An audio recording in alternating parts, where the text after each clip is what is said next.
In 2012, a single physician assistant walked out of a hospital with a notebook that would eventually cost her former employers $168 million.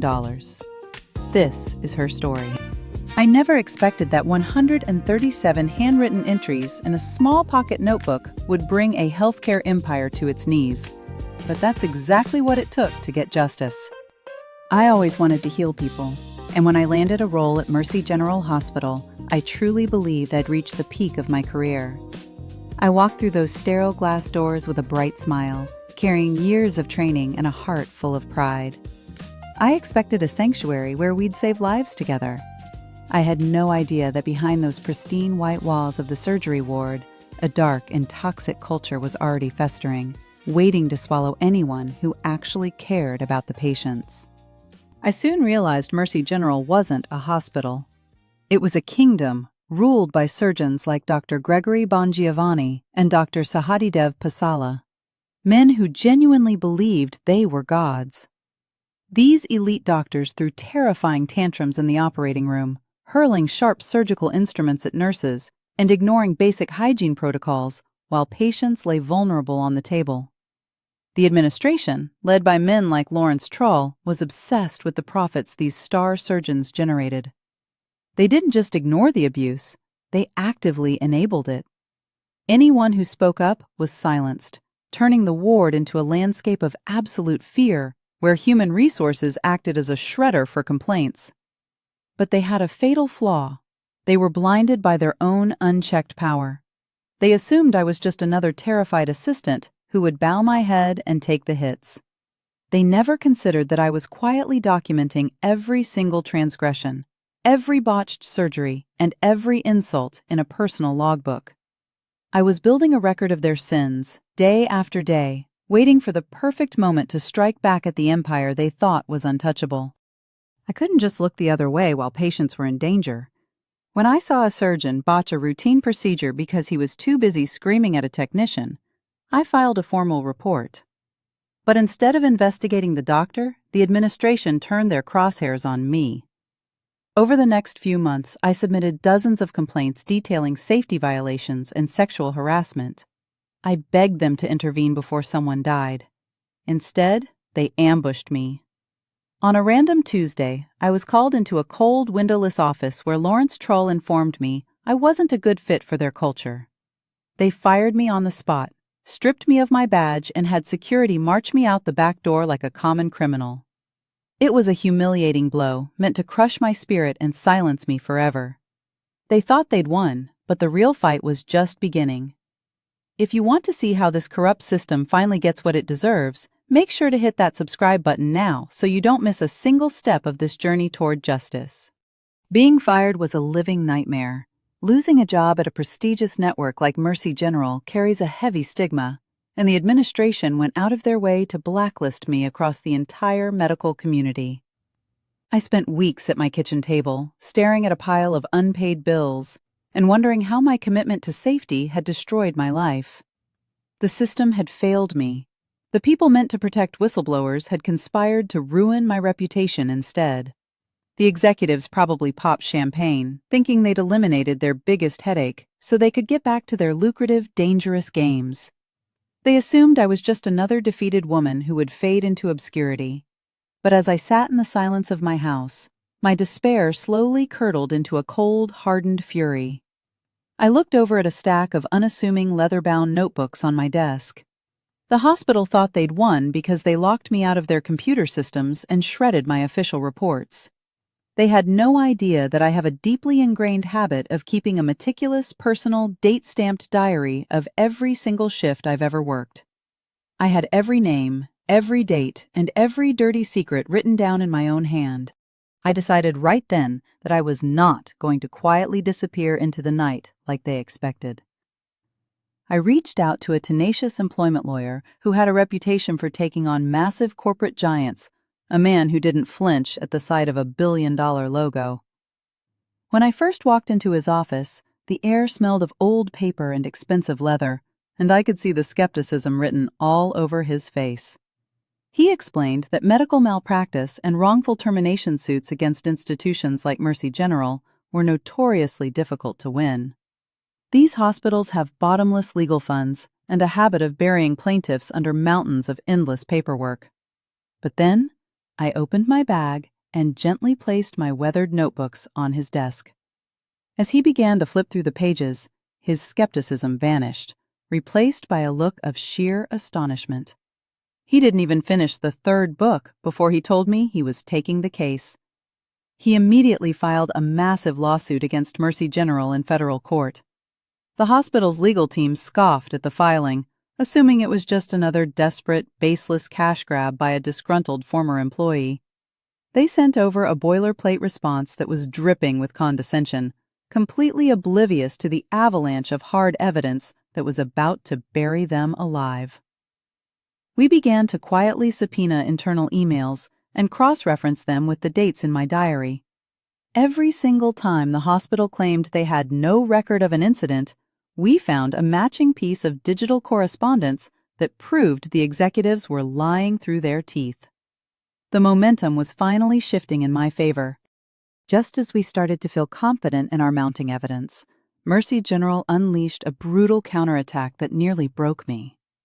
Their high-priced corporate defense attorneys filed a motion to have my personal notebooks completely thrown out of court.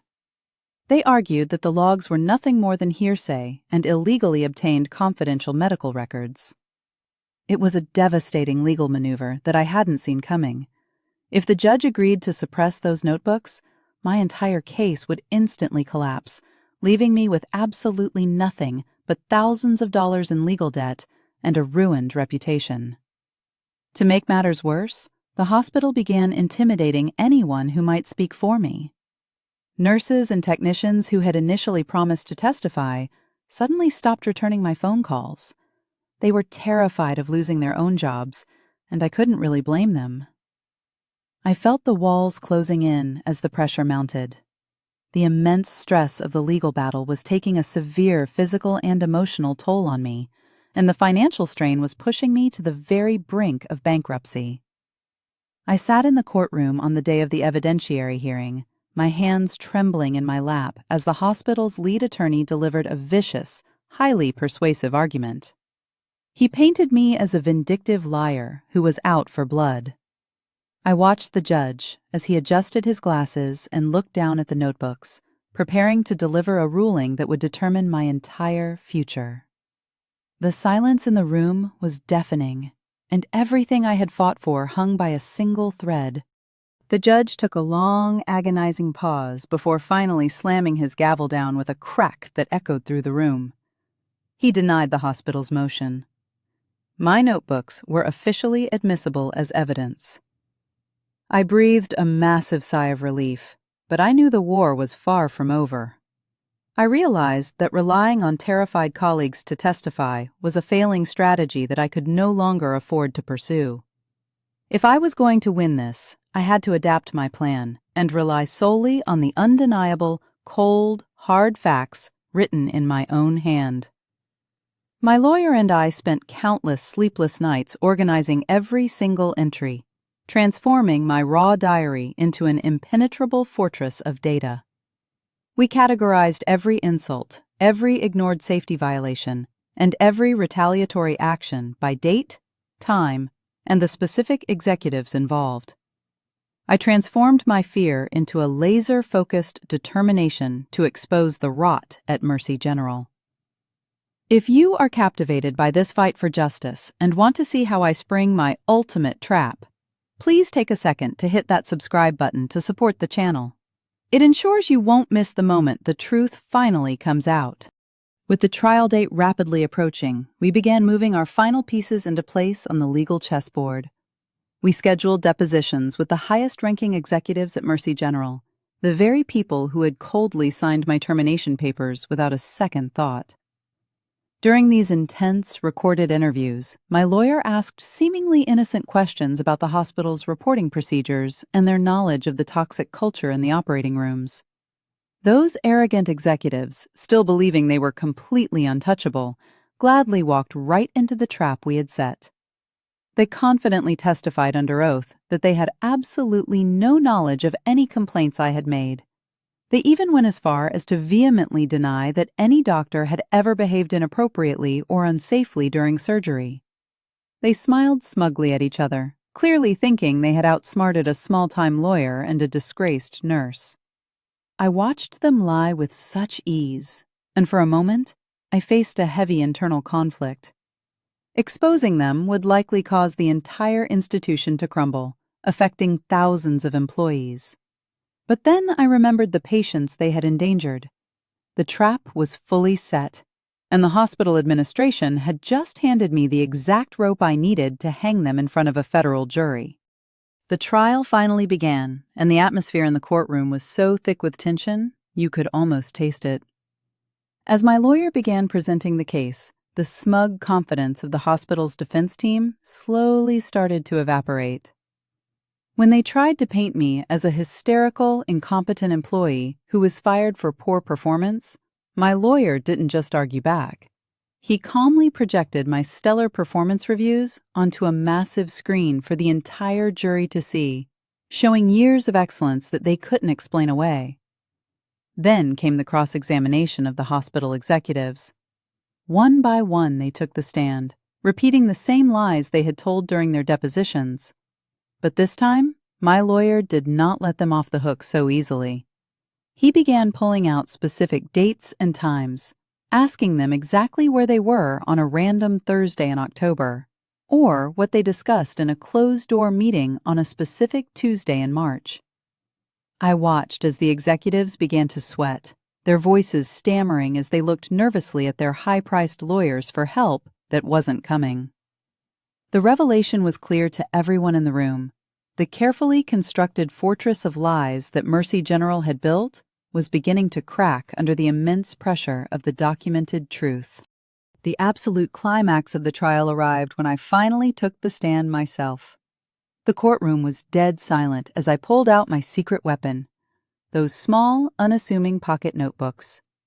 For 3 grueling days, I sat in the witness box and methodically read from my logs. I detailed exactly 137 separate ignored complaints.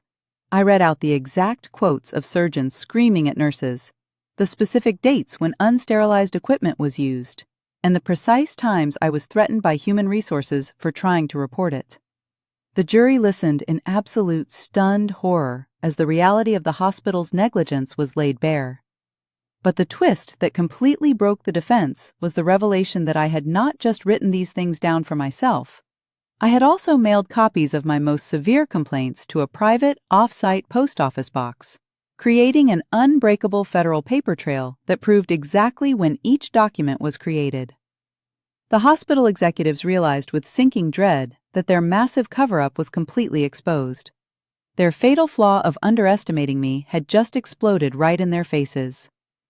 If you want to see the final judgment and the price they had to pay, make sure you hit that subscribe button right now so you're here for the conclusion of this journey. Their empire was finally falling apart. The jury didn't take long. When they filed back into that courtroom, the silence was so heavy it felt like it was pressing against my chest.